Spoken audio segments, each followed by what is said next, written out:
Kilungkhat ko som kul thum September som le ni som le thum ni Tamay gam cha ham ta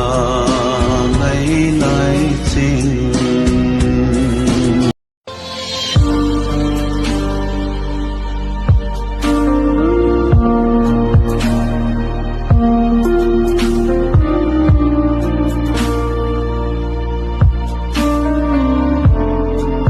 Hello, sopi una na munti na amzo si na bon chavin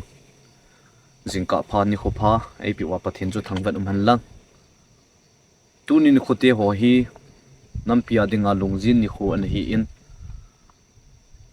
buina ei tu ma sangu vin e chu thuk tu ni kho ho hi kin man kin gon in nei ji ovin i gela hela pu na la line na ma ma jingin pu na le line na ai ke cheng gut ngam tam jong ka hi dị chun tu tin muna ya chom thil ya chom hi tu uvin tun jong me le te to ki do ji in ko chan in ko mol lim mi au min i ge lai in sung mi te ding pu na le lai na ma jingin hi chi ho jong hi i ge la hi le thang tom jong ma jingin i pi ti mo he ta mi ho hi ka bol jing ti hi om thei pu in pu na lai na ki chai ko ta ve i sopi u now athi hoi vet na hele kiu changa seiding a jong mel si in tik mi za la ke kai i cho chi gela la pu na ma jing i thang tom thei lo mo mong ham nong khe pu in ni khat ni bo si ai ke chai do ham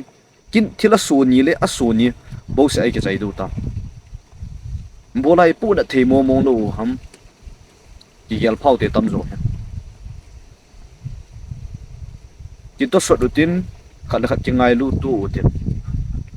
ki dem to ki sei si to hoi pai thau te lung si te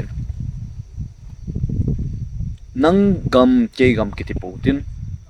nang phung ki ti pu tin nang nam ki ti pu tin ibon chike wa the san khat hi hovin i pan khom dio ki pang khom le ban ami mi sat do zat theong ki thing zo nai lo dinga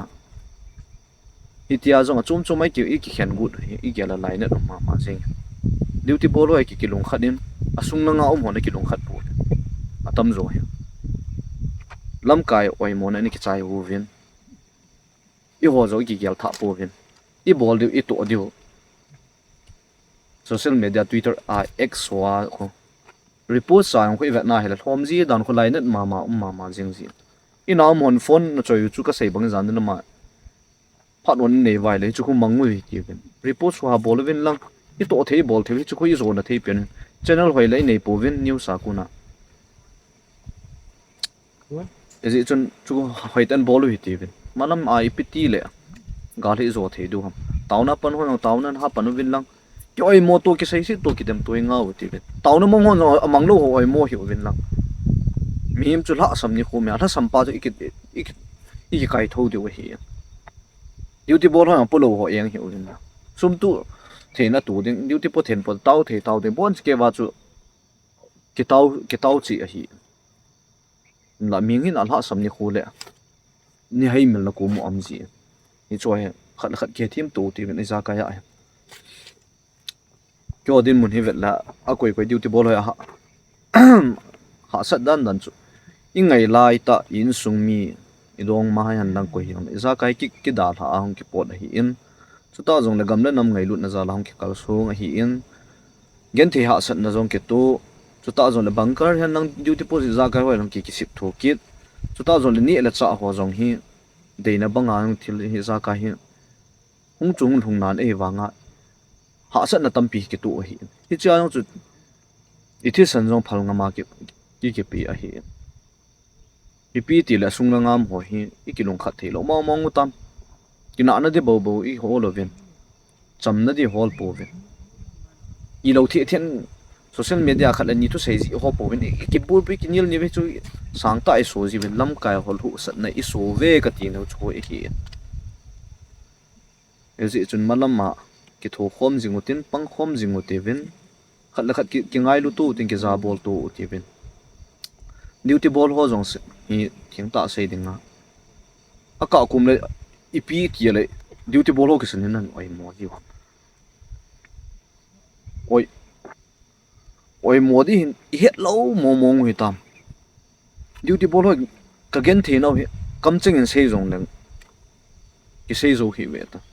a dan dan chu apu hon ni het do hi thunu laya zan khat imu chim lo le nilhum ke ya ki gen the hi ilunggel chim lo tu din muna ki ho duty zan a ki pu suna ni hai ta za kai ki pu ki wa ki na ong ki to ilunggel a phaza za a hi an aka ko ma lunggel ke pu ya he thim lo am da tan ten so cho nong si ten khat la ni khat ke thim to ti ben duty ball ho jong mo oi mo tai mo na phat la ni khong chan chan nin te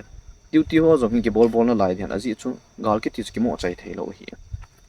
ya sa sumle pa ya pang hon ha panin pang che u te be kilungkhat u te ki pum khat u te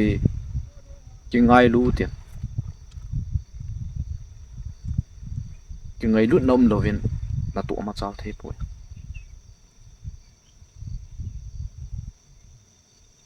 ji chun ngai lut na in ei kan khom jing han lang nang ho lang ke te pu ti vin ibon chike wa tha khat hi chuta le abana ka sei nom pi pen chu e ho hi ikun do no i sumil ti hi hovin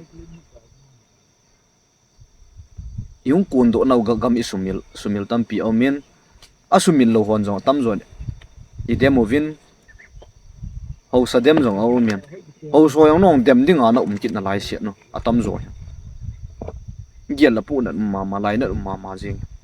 gam le nam hu na dinga mi he zan hin khopal nga ma ke peta a tu chan ge a ho sa pan la lo rong hi in la hi cho chu kyo chapang ho sei ding hi pu in la ka sei num pi pen chu ki gial pha dom win lang pan la de dan khat ni lungyal ngai tu nei winang thu na nei wil ham la thu chumang cha dom win lang pan hung la ta wa ipiti le no ko ma mi hung taw na ngaw ha mi pa ta banga na ki neu chu me tu chan gya ho sa pan ha la ho zo siong pathin phathe na bu no za la ki hat na hi kyo ne za nen gam le nam hu wing ka ting za nen boi pi jong le ban aki pan ding a lom a hi ding a lom in thila bu vai lo wa hi le thil chi tu thei lo ding a hi inzi chun lam kai to sot no ti ve ilam kai ho to sot ti yo jong khat la khat in ilam kai chi pi pan thewam lam kai in jong chapang chun ipiti le an he thiam thiam hi su za kai kyo tu ting le a ban chu ma lam chu anu ma nu ting a hi eze achu ka sei pangin khat la khat ki ngai lu tu ti inu i pa ti hoi thing ta sei denga duty mo na hon kinga igen the ni kom sumle pai hung ha sat ni ko ma he da i du char khat ngai char khat hungum ni ko ma he le thing ta sei da ilung gel he no ma nu mo ji nga hi in lam jong i ki ngai na min tu din mo na i khole ve nge ki hal ha phat hen ha sat na tam pi ki tu hin lo hi chu ho zo si chu nam pi ki pum khat na tin a hi phat le ke tia i pu le wang ki pang ham ma ki ting ham a hi him chi ki hi in lunggel ha sat ni kan the ni khu amin aka ko mai duty ball honin oi mowa am hon ban ai chila a hu de ho lom hon ban hu lo i bola hu de la lom mi ki se tun la i bon che wa hu do me a thing ga lo na iza kai ni na muno tang sunga cheng hon jong thing hanga pa na ung kha nu le pa te pui pa te dong chin dong leo chun thing hanga pa la ung khang din te hi bon che ke wa e ja se bon che ke wa ga mu hi ko cha ga ho jong ho yong hi imit mo na utam pi ji a gamga chu chat pi ki ni a tu din muna gam hu de phana hi chi chu khat chu i thio chu ta la ho so khang do lo long yum kit pasal ne yo la pasal chon ta lunglit ki ta je a chu malam hen khwai ki tho khom jing dio toy ki tho khom lai pan la lo i ti le pan i pan khom dio khunung ting lai ki bui jing du chu tu ai pan khom the lo ba tu i pan khom din khom phat ne zanala dung really chi dan ho ka vet na ka pa mong ke wang chu duty po ong ka tha hung nom chu ma jing lam klanga am sopi u naw te ho no lung khat da khat an hong pan khom i vet ki pa ma jing in kabu bilam ho jong lungkhat la thakhat umponte no palong kilungkhat la thakhat na pang khom so okay alai ka asu si pate sa ka social media ki su sit no hin ho sei ding a lom lo khatin khatin sei le khatin aga dem khatin hei tai kina social media kina atowa ikina we hi kang chalen ngauti lungkhat la thakhatin pan la khom tivin ban tha ji khom tin nang gam ke gam am poni bon chike wa e gam mu hin e gam mu hi hu do diu tunin khoi gam hu di ho pha na ding hi bo i tu i cha te khanga dinga lungmong la thamonga theina diu a chian theina diu tunin khwa i sopi u naw min a kiu changa kaya chuta jong le ki su si chuta jong la lol kitan iza kai ho zo si hi i pu na wa hele hi chi kilungkhat la thakhat na pan la na nei diu pu na nei poma galis sa diu diu ti bol diu kunung ti nga hele cho hin nampi adinga iza kai mu na hung hin tin kilungkhat nong ni ki pum khat nai ei nei du hi tuni ni khwa min ni sopi u naw akiu changa kai hin kunung ti nga to ga mi hu do zo lo wa hele nam imai chang nai ta thil hoi lo su ding a hi esi chun tu hi pha pha na hi kai ye khangu te ki panu tivin ipon ske pan la khom tin ban tha ji khom tin yote